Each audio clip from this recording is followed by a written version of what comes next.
Am văzut ceva la Radio Zoo că e la fel de scump ca târgul de Crăciun din Saltul. Deci, o să facem comparație. Hai să facem comparație, să mergem aici să notăm. Mergem și notăm, să vedem cât costă fiecare lucru.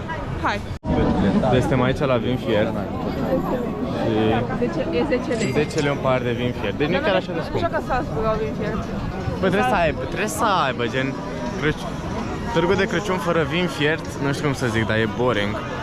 10 lei, 200 ml. Deci trebuie să verifică neapărat cât costă un chiurtoș-colac.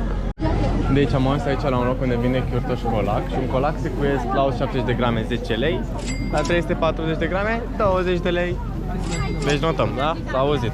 Bă, acum sincer vorbim, chiar mi-e poftă de foarte aglomerație, gen, stați să vă arăt cum arată aici. Care e ce aici? Ceaiul e 5 lei.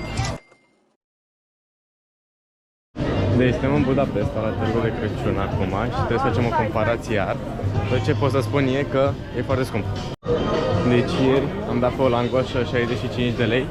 Ai dat 80? 80 de lei, 80 de lei, da, că am dat 15 euro și am lăsat și bacșiș 1 euro și am fost 80 de lei. Aici găsim într-un loc vin fiert la 30 de lei, adică e foarte scump. Mâncarea la fel, e extrem de scumpă. Dar o să facem și niște comparații punctuale față de ce am văzut în Sibiu. Deci am găsit aici la o tarabă care nu e chiar așa de populară și chiar așa de celebră. Văd că e 3,50 euro.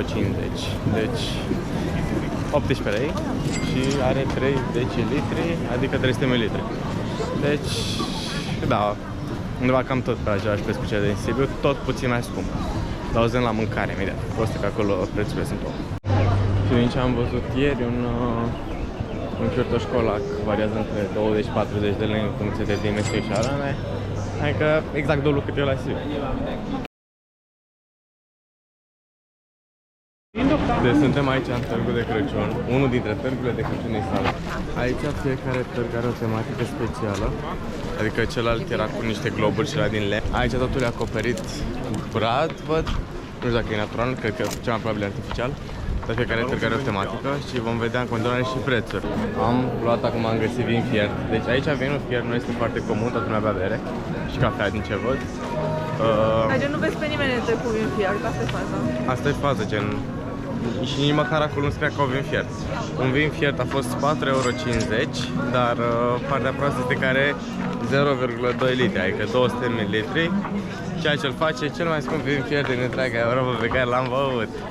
Și, este cam cel mai ieftin pe care l-am găsit în zona asta, adică ești cam și singurul. Da, și cam toată lumea care are vin fiert în mână are de la magazinul acela, deci îl face cel mai scump vin fiert din Europa cu peste 11 lei pe 100 de ml. Stai să-și gustăm live. E tare. E tare, dar parcă are zahăr adăugat. Nu cred, dar e foarte tare. Cel mai scump vin fiert în Salzburg îl găsiți.